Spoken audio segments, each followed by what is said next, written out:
So here's how we can unlock greater success with one simple shift in something we think and something we do. Years ago, I used to play Tenpin bowling. It's a long time ago, I have to say. And I was in a team, four of us, four men, or perhaps it was four boys at the time, and we were pretty darn good. And I used to average 172. And the reason I averaged that, which was pretty reasonable, not brilliant, but pretty reasonable, was that I made a shift in the way that I thought about playing 10-pin bowling, which I've used in my life ever since. This is what happened. I realised that if I was aiming at the pins, I wasn't as accurate as if I aimed at something else. And the something else was the arrows that were on the lane in front of me. I don't know if you've ever been 10-pin bowling, but if you have, you know that there's some short arrows pointing about like that as an arc across the lane at about 2 meters in front of you.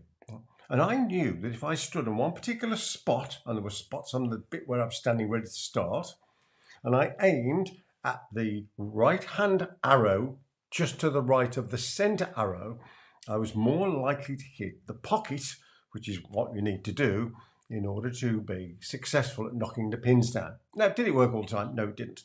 But what does work for me all the time in my life is this expression.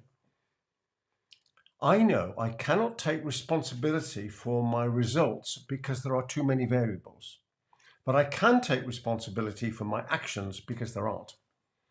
When I sold my business over 30 years ago, and I started then doing sales training for companies that had a number of salespeople in their teams, I would talk to the sales directors about this idea, and it was the one thing they were really concerned about.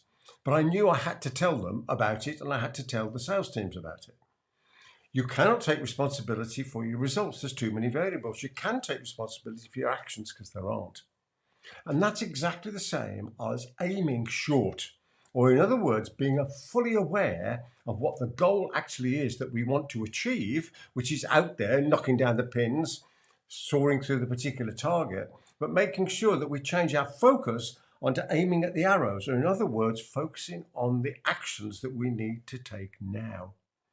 I know this is really a very simple shift, but I've found that if you take this shift and you stop trying to take responsibility for your results and focus on the actions instead, and then measure, that you'll find that works so much better for achieving any goal.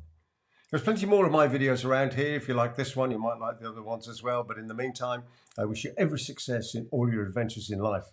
Let's keep aiming at the arrows. That way we hit the goals. See you soon. Bye-bye.